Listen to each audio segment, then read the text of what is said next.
कर्नाटक के इंतखाबात में चिकपेट से आज़ाद उम्मीदवार करोड़पति केजीएफ बाबू का एक मामला सुर्खियों में है। इंतखाबात के दौरान उन्होंने 65 मस्जिदों को फ़ी मस्जिद 25 लाख रुपए के हिसाब से तकरीबन 17 करोड़ रुपए के चेक तकसीम किए थे। इंतखाबात में हारने के बाद उन्होंने अखबार में एक इश्तिहार देकर वो तमाम चेक वापस मांगे हैं।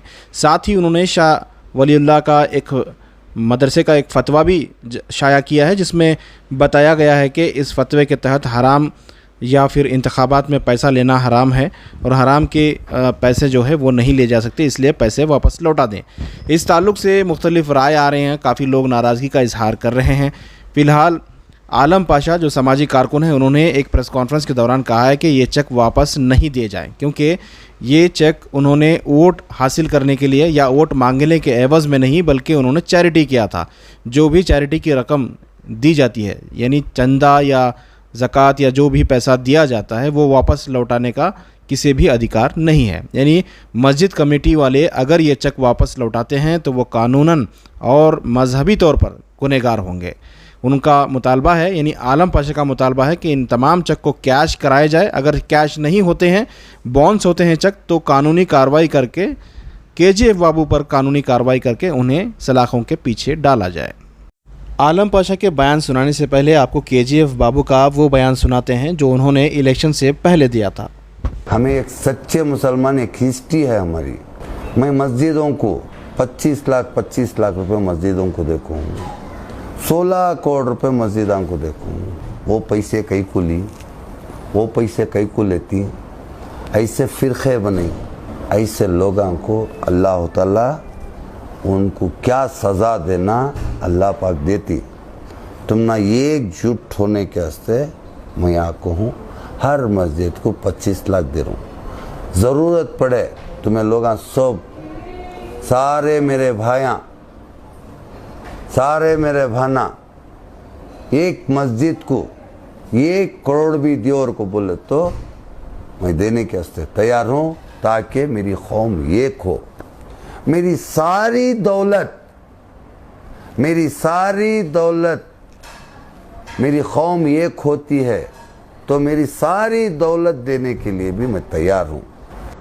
ये ऐसा आदमी पूरे हिंदुस्तान के अंदर केजीएफ बाबू के जैसा, मेरी खुद की तारीफ मैं तुम ना करूँ कि तुम एक सच्चा मुसलमान, मेरे दिल से बोल रहा हूँ, मैं तुम ना झूठ नहीं बोल रहा हूँ। ये चीज़ मुझे आज़मा को देखो, हर आदमी को देती, एक टाइम मुझे देखो, मैं तुम्हारी मदद करने के वास्ते 24 घंटे में तैयार हूँ।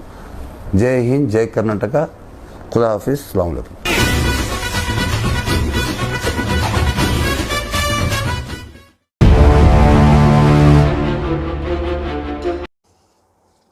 अभी चेक इनकैश हो गया क्या चेक नहीं, ये सवाल है।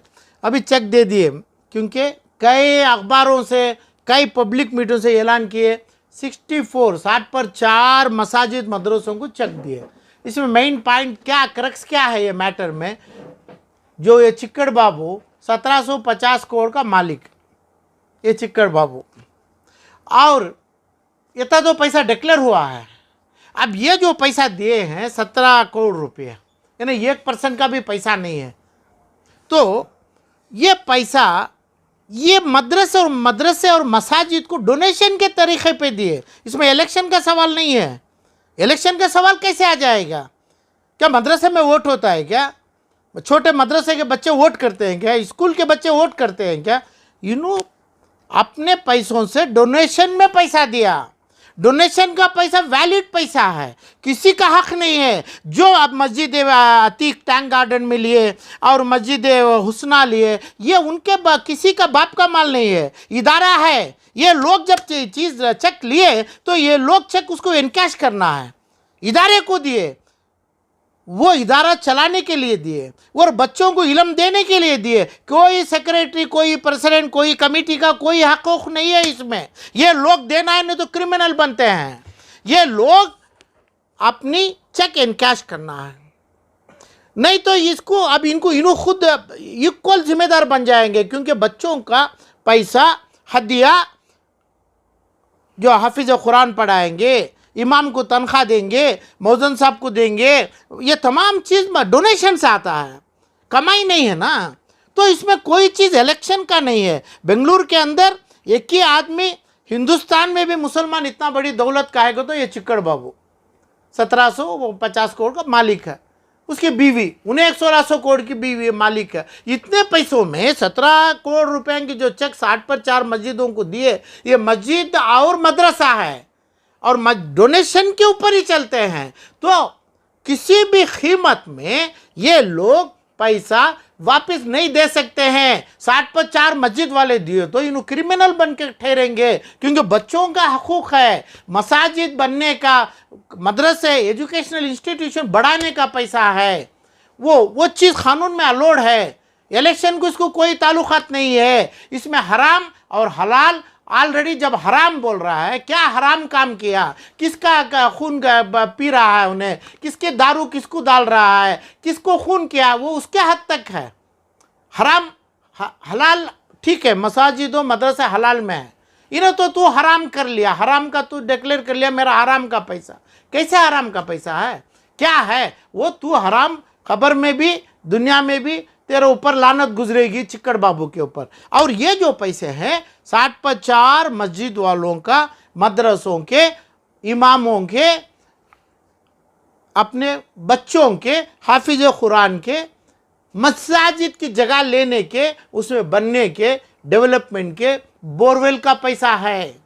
ये ऐसा वैसा दिया गया नहीं है, 1700 करोड़ रुपए में से दिया है। और दूसरी बात, ये पैसा दिया नहीं, ये पैसा अब ये सालार पेपर हो और दूसरे तमाम अखबारों में हो, इन्हें डाला तो वो भी क्रिमिनल है। सालार पेपर ब्रोकर का काम, दलाल का काम नहीं कर सकती है। सालार पेपर एक ही पेपर जो हिंदुस्तान में मुसलमानों के नाम से जा रहा है। अब ऐसे हाफिज कुरानों को, आलिमों को पढ़ाने की जगह दलाली काम में इन्हों दे दिए। उधर खुद ही रुकाना था, इन्हों कोर्ट के नोटिस नहीं बन सकते, कोर्ट का जजमेंट डेटार नहीं है सालार पेपर, इसमें देना ही नहीं मांगता था। उन्होंने ही खुद बोल सकते था इस एडवर्टाइजमेंट कानून में इलीगल है। ये जब डोनेशन दे दे के इसको रोकना, वो पैसा ले लेके सालार वाले दिए तो हराम है, वो उनके ऊपर पैसा हराम है, कानून में इलीगल है। वो इलीगल नोटिस बनाता है, ये नोटिस दे दिया, नहीं जो नोटिस दो इलीगल काम करो, कानून में डोनेशन का पैसा वापस नहीं लिया जाएगा। इलेक्शन को इसको संबंध नहीं है। हराम हलाल उन्हें उसकी पैदाइशी उसके खून में है।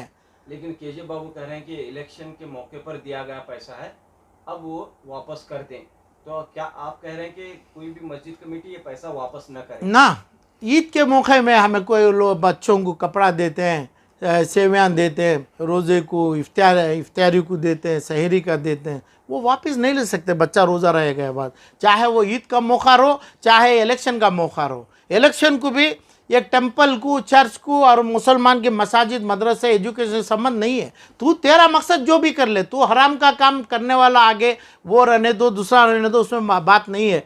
पैसा चेक मदरसों के ऊपर जो दिया है प्योरली ये डोनेशन है। इलेक्शन में कौन दो आदमी अपना क्या बोलते हैं इसको, इमाम भी मौजन वोट करेगा क्या? जो मदरसों के जो टीचर उस्ताद रहते हैं पूरे बिहार के, यूपी के, वो वोट करेंगे क्या? उनको वोट का आइडेंटिटी कार्ड है, क्यों दिया जाएगा उधर पे? क्यों? इसका खर्च होता है, इन्हें दिया है। जो उसके पैसों के ऊपर काटा है 1750 करोड़ के ऊपर, उन्हें पैसा दिया है, वो उसकी है, उसकी चेक है, उसका साइन किया है। अब सालार पेपर को गलत इस्तेमाल किया जा रहा है, तो इसके अलावा ये पैसा पहुंचना उसके पास है। नहीं तो कर्नाटक का ऑनरेबल हाई कोर्ट पैसा लेके देगी और ये पैसा वापस भी दे देंगे, तो इन्हें चेक वापस भी दे देंगे, तो इसके ऊपर क्रिमिनल केस बनेगी। क्योंकि बच्चों की, मासूमों की, यतीमों का, आर्फन्स का ये पैसा है। जो जितना भी पैसा अल्लाह के तरफ से आता है, हराम का भी सही अल्लाह के तरफ से आता है, बारिश पड़ता है, गंदगी भी साफ होती है, ऐसा गंदगी साफ हो को बीमारी खत्म हुई है, वो अंदाज से ये पैसा मदरसों के ऊपर डोनेशन के तहत आया है। हराम कैसा होता है? हराम का सवाल ही नहीं है उस पर। लेकिन केजीएफ बाबू ने फतवे का हवाला देकर दरखास्त की है कि वो चेक मस्जिद वाले लौटा दें। न क्यों दिए? जो फतवा कहाँ फतवा, कौन फतवा देने वाले हैं? क्या फतवे का मतलब क्या है? क्या है फतवा? डेफिनेशन दिए उन्होंने, कौन दिया?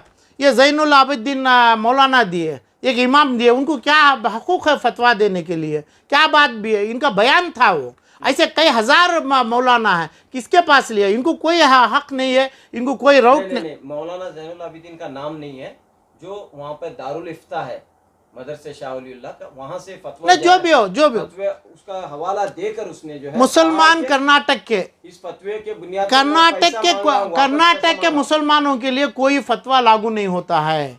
फतवा नहीं है इधर पे, फतवा देने वाले भी नहीं है, ऐसे फतवे देना भी नहीं है। इलेक्शन को ताल्लुकात करके फतवा जो आता है वो भी गलत है। ये ऐसा हराम का काम मुसलमान नहीं करेंगे, ना उसको मानेंगे, फतवा लागू नहीं होगा, फतवा देने वालों के ऊपर फतवा हो जाएगा, बद्दुआ हो जाएगी, अल्लाह की लानत हो जाएगी। जो भी इमाम, जो भी मौलाना अभी फतवा दे रहा है उनके ऊपर अल्लाह की लानत लगेगी। वो फतवा नहीं है, फतवा हो नहीं सकता है, इन्हें गलत है, इन्हें क्रिमिनल है, इन्हें चोर है, इन्हें गंदा है, इन्हें पागल है। मगर उसके पास पैसा तो है ज़रूरी 1750, इसलिए अल्लाह उसके पास से उसके हिसाब में पैसा 17 करोड़ या 70 करोड़ देने फरमाया है। वो देगा तो देगा, नहीं तो वो कानून से उसको जेल में जाके देना पड़ेगा। इसको ये लोग चेक एनकैश करेंगे, चेक एनकैश करेंगे ना उसको वापस देंगे तो जो देने वाले वो भी क्रिमिनल बन जाएंगे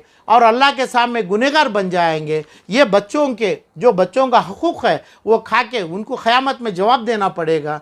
ये जो कमेटी वाले और ये जितने भी लोग 60 पर 4 आदमी लिए हैं, इन्हों अल्लाह के सामने गुनहगार बन जाएंगे। हकूक़ निकाला, पैसा जो दिया, अभी कैश दे दिया तो खींच लेगा क्या, पेट में चलेगा तो क्या उसको मार देगा क्या, चाकू से मार के लेगा क्या। तो चेक भी दिया वही है, कैश नहीं दिया तो कोई बात नहीं है, चेक दिया इनकैश होता है, नहीं तो जेल में बैठेगा। चेक जो लिया है वो नहीं डाला तो उन्हें भी अक्यूज़ बनेंगे, क्योंकि बच्चों का, यतीमों का, इमामों का हकूक़ मार रहे हैं इन्हों। जो 60 पर 4 मसाजिद वाले जो चेक इनकैश नहीं किए, इसके ऊपर कानूनी मुकदमा नहीं चले, उसको जेल को नहीं भेजे। जेल को जाना हमारा मकसद नहीं है, जेल से भी हमें पैसा लेंगे। वो हाई कोर्ट ऑफ कर्नाटक में हमें अर्जी देंगे, हमें बोलेंगे इसको जेल को भेजो, हमारा पैसा हम ना दियो, ये पैसा लागू है हमारा है। ऐसा एक नहीं दिया, वो 65 मस्जिदों और मसाजिदों को दिया है, एक को नहीं दिया। वो एक को दिया तो कुछ बोलता हराम हराम। 65 मस्जिदों को जो हाथ में साइन किया, अल्लाह को डरना है, वो हाथ नहीं रहेगा, वो पैसा नहीं गया तो उसका हाथ अल्लाह सज़ा, कठिन सज़ा देगा। वो हाथ को ज़रूरी देना है, लोग भी लेना है पैसा। ये